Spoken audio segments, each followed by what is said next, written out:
Didn't I tell you a while back that the cracks in the foundations of LeBron's overhyped fake media career was going to start the show? Well, there are more cracks forming. Let's talk about it.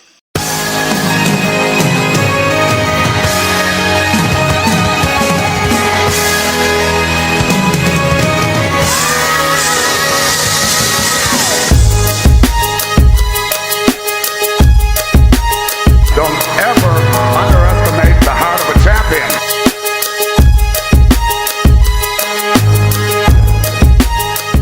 Okay, Ring Culture, welcome back to Ring Culture, where we play no games, we just spit game about the game we love. Before we get into this video, I want y'all to go over to my reaction page, the Nuclear Reaction. The link will be in the description. Check out my sports reactions. I actually made a video of compilations of some of Michael Jordan's rarest, absurd plays. It's called Michael Jordan Freakish. I did it last week. Go check that out. And the rest of my sports reactions and the rest of my reactions over there, where I react to different series, groups that I like, so and so. But back here at the Ring Culture, like the video and comment down below. That's how I get into the algorithm. Share my videos, subscribe, and hit the bell notification so you can be notified for every time I upload. So, there are more cracks forming in LeBron's, in the foundation of LeBron's fake career. There are more cracks forming in the foundation of the fake career of the fake media GOAT LeBron James. So, FS1 has a show, and I think the host name are Aaron Torres and Jason Martin. They were talking about the fact that LeBron was the only Laker of note who wasn't there for the press conference of Luka Doncic's massive extension. And it seems to be one of LeBron's passive-aggressive moves, like the post that he posted working out in front of the Clippers working out in the Clippers facility.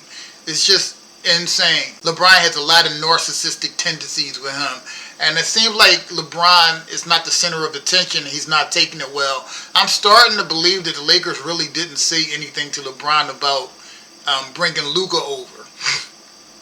And LeBron is starting to get a taste of his own medicine when he helped destroy Russell Westbrook's reputation.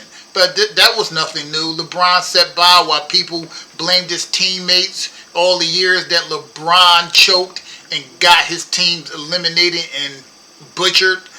So before we go any further, I want y'all to listen to certain segments of these conversations that these guys had about LeBron.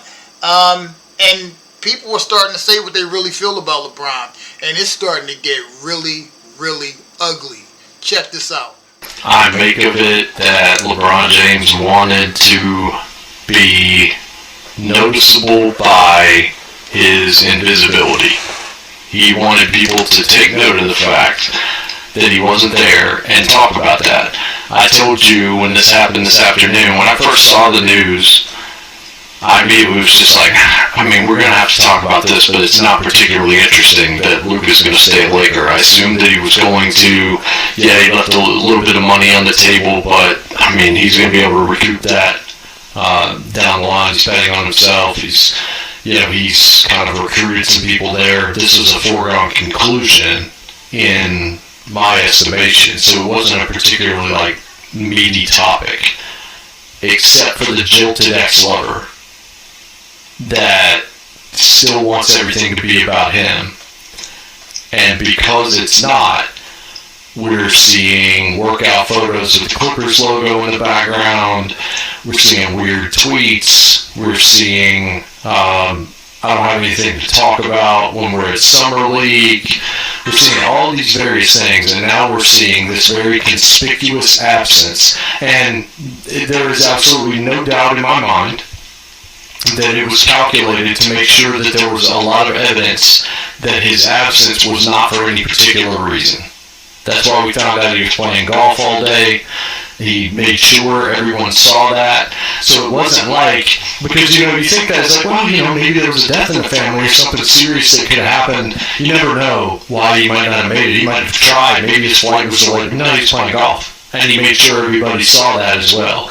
It is the epitome of immature, just kind of egomaniacal, almost narcissistic behavior. That you have to be front and center all the time. And the page has turned with the Lakers organization. We read the story, the Wayne Horse Shelburne story. We've seen some of the other things that have gone on. We had Medina on a couple of weeks ago. He backed it up. Medina will be with Frado after we're done, and I'm sure Bernie will ask him about it, and he'll probably say similar things. Like, epitome of immature, just kind of egomaniacal, almost narcissistic behavior. That you have to be front and center all the time. And the page has turned with the Lakers organization. We read the story, the Wayne Horse Shelburne story. We've seen some of the other things that have gone on. We had Medina on a couple of weeks ago. He backed it up. Medina will be with Frado after we're done, and I'm sure Bernie will ask him about it, and he'll probably say similar things. Like, this LeBron James thing. Dude is unfortunately going to go out in a really, just a really negative way. Like, this is one of those where it's just like, all right, now I'm ready for him to go ahead and retire. Like, I love watching him play basketball, but I don't love watching him play basketball. But I'm just tired of this.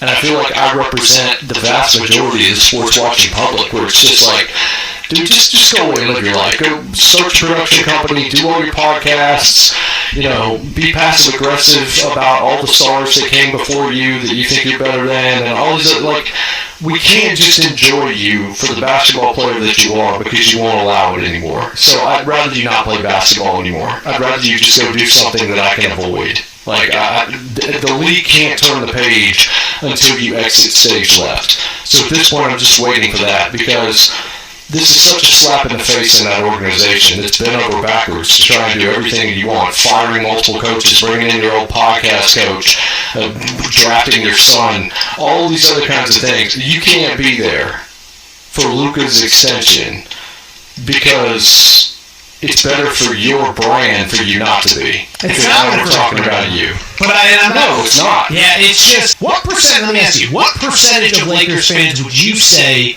are ready for the LeBron era to be over? Because I think it is way bigger than people perceive. I'd say it's like in the 80 and 90% range. What do you say to that? Yeah, I mean, it's a great question. I think we first need to disassociate the people that are fans of LeBron James specifically, totally different. who then bandwagoned from, obviously throughout his career, each team now are Lakers fans. Because those would, obviously, they want him to be on, they're just fans of LeBron, right? So they're not, I don't know what they would think.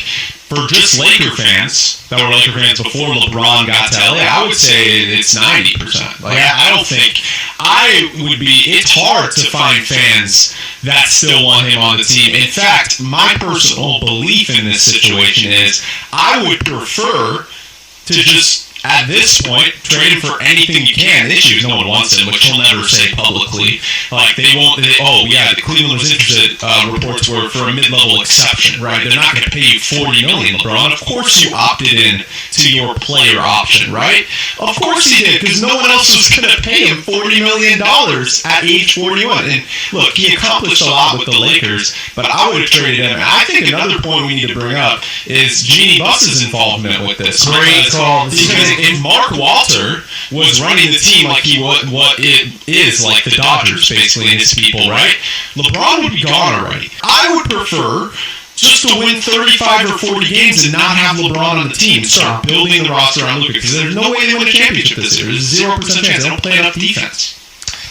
Well, and it speaks to, I think, the thing that we talked about earlier in the show, Jason, and for people who missed it, go back now to the podcast. I just think it sets up for a very interesting season ahead, because it's clear he doesn't want to be there. They don't want him there, but there is no real market to move him or trade him. I just think it's going to set up for a very, very, very weird year. Here's the other thing I would say about this too, real quick, Tamar. We didn't talk about this in hour one. I think from my perspective, if you're mad at the organization, that's fine. And this speaks to what you said earlier about him just being a narcissist. But, like, I was explaining this whole situation to my wife earlier today, and she's like, do you think he doesn't like Luka? And I was like, no, it has nothing to do with Luka. But Luka is the default enemy because Luka is what's standing in the way of him getting what he wants, which is complete control. And that's the part that I think, to me, is the most embarrassing part. Is if you have issues with ownership, guess what? There's a lot of athletes all over sports that have issues with ownership. Just ask Michael Parsons. But this dude came in. This dude didn't ask to be here. This dude thought a year ago he was retiring a Dallas Maverick. But he came in, once he got to LA, he said all the right things, he did all the right things. You know, I think that he kind of deferred to LeBron throughout that season, and I think that, to me, is the most disappointing thing. You want to have issues with the front office, that's fine. Heck, you want to post your stupid social media in front of the Clippers jersey, wearing the Cleveland gear, whatever, practice facility, I don't care. But it is such an insult to Luka Doncic, who you now have to quote-unquote go to war with for 82 games next year. It's just such an insult to him and guys that are supposed to be his teammates. It's just, that's the frustrating part to me. If you want to be mad at ownership, management, you won't be the first athlete, you won't be the last. But to do that to a guy that's your teammate, that you're supposed to be in the trenches with, I think that's the most frustrating part for me. Yeah, so there's another part of the definition of a narcissist that I think applies here. And that is that one of the things that a narcissist cannot do is recognize and admit fault. Recognize and admit that they're in the wrong. It's not like my wife talking about me during a fight, but anyway. That's not possible for a narcissist to do. They always see it from their own perspective. A lot of times they are almost blind to how they come across by everyone else. I haven't like always felt this way about LeBron, but just over this last few years, as you kind of watch this whole thing play out, and then you can kind of go back and see the breadcrumbs of this through time. Here's how you build a narcissist. One real easy way. Do you really think that LeBron has people that are giving him the straight truth about himself on a regular basis? Nope. Has he ever? At least in his impressionable years. Nope. Has he ever not been surrounded by... I mean, do you really think Maverick Carter is telling LeBron James when he's wrong on a regular basis, correcting him, humbling him, helping to disciple him to be a more mature person, and like, you know, that's what a friendship's supposed to be. Like, you're supposed to show me my weaknesses. I'm supposed to do the same for you. You know how I know he hasn't? Because he's gone through so many coaches. Like seriously, like whatever you think about Michael Jordan, right? Phil Jackson, however, whatever it was, 8-9 years together. And it's obvious that Phil Jackson, yes, Michael Jordan is the main reason that they won those championships, but it was clear that Phil pushed some buttons that didn't always make Michael comfortable. And so you go through the history of LeBron, all the coaches, all the front office people, all the pressure. The only one that didn't back down from him was obviously Pat Riley and Eric Spoelstra, and there's a famous story of him going to Pat Riley and trying to get Eric Spoelstra fired. And it was the first time, and probably the only real time up until right now, that somebody's told him no. So to answer your question, I know for a fact that nobody's really standing up to him, and that nobody's really pushing back, because when they push back, they get removed. See all of the coaches that have coached him through the years. I mean, well, another thing that would kind of reflect narcissistic behavior would be every time I lose in the playoffs, I have a shadow injury that I reveal the next day. Yeah, stuff like that. Like, I can't be wrong. I can't be beaten. I can't be number 2. Championships don't matter because I don't have as many as Michael, but really we shouldn't be judging careers based on that anyway. We should be judging it based on longevity or some nonsense like that. There's always, you have to move the goalposts to stay in front, because it's not okay for you not to be, you know, front and center and all that. And again, gotta get the coach fired. We're not winning. It's gotta be the coach's fault, or it's gotta be this person. I don't have enough help, or whatever it is. All those kinds of things. And the problem for a narcissist, when the time comes that they're no longer, like, they don't have to be catered to anymore, is that you see what you've seen here, which is Luka's the one at the dinner. He's the one recruiting Marcus Smart. He's the one saying, let's go ahead and bring in DeAndre Ayton. Let's see what we can do with that. And they're not including LeBron in these conversations the same way that they used to. LeBron and the Lakers, whatever the falling out was, whenever it started, whatever it was about, all those kinds of things, it had to center around the fact that LeBron was not getting his way. Period, point blank, end of story. And now he's really not getting his way because the team is not really focused around him anymore. And I don't think that he wants to play on a team that he's not the focus of, because he's never had to in his entire career. Even when Dwayne Wade was getting a decent amount of press with the Heat, it was still all about LeBron James. Everything in Cleveland is certainly about LeBron James. That was brutal and all true. All true. LeBron James is whining because he's not getting his way. That's what's happening. He is whining. They hit all the points, even his narcissistic behavior, that there's nobody telling him the truth. But we already knew this. When LeBron had that show with him and his friends would sit around and just heap praise on LeBron.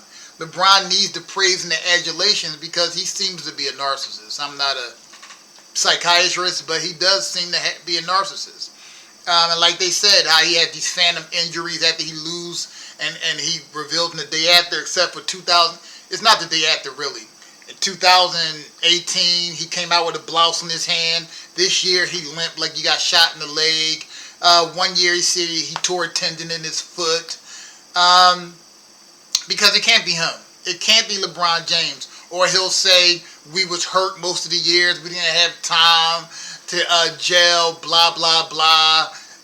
LeBron doesn't make his teammates better. We all know that. LeBron James is a loser. The media in Clutch Sports work behind the scenes to fool people. I have no idea how they fool people for a little while, let alone this long. And there are still people who think LeBron is the GOAT or number 2. LeBron isn't close to being the GOAT. They touched on everything. The fact that he gets coaches fired. LeBron's a coach killer. If you coach LeBron and he lose, it's going to be the coach's fault. It's going to be his teammate fault. It doesn't matter. Even though we ignore the fact that this guy team hops and builds super teams wherever he goes to try to get championships so he can take all the credit. And when they lose, it's everybody else's fault. LeBron downplays championships because he can't win enough. He can't get enough superstars in this team to help him win easy championships to actually put him in the conversation with Michael Jordan, which he has never been in that conversation. He isn't close to being number 2. He's barely top 10. They touched on everything. And the cracks are becoming gulfs. They're becoming wide craters in this fake narrative of LeBron greatness in the NBA. I was so happy to hear this, to finally hear people saying this. The only thing I disagree with is the fact that this guy loves to watch LeBron play. I don't love to watch a guy stand around on defense, not get back on defense, sometimes not get back on offense, hold the ball until he thinks he sees an assist. I don't stat pad in the game while they're getting their doors blown off to get his 30 points. I don't enjoy seeing anything like that. I think LeBron James has been a fraud for a long time. Like I said, in 2010 when he choked and quit against the Celtics, something in LeBron must have said, you know what? If I'm going to keep my if I'm going to be anywhere near the GOAT conversation, I need to do something. And that's when he got 2 superstars to join him to form a super team. And then he did it again. And then he did it again. This guy has 4 championships in 22 seasons. He doesn't make any teammate better. He trades them. When he gets on teams are not instant contenders. He's not the only one that goes to those teams. LeBron James will bring another superstar along with him, except that superstar will be ignored when they praise the team for going to the finals. that superstar would then be highlighted when they inevitably get butchered in the finals because they need somebody to blame as well as the coach. That's all that's happening here.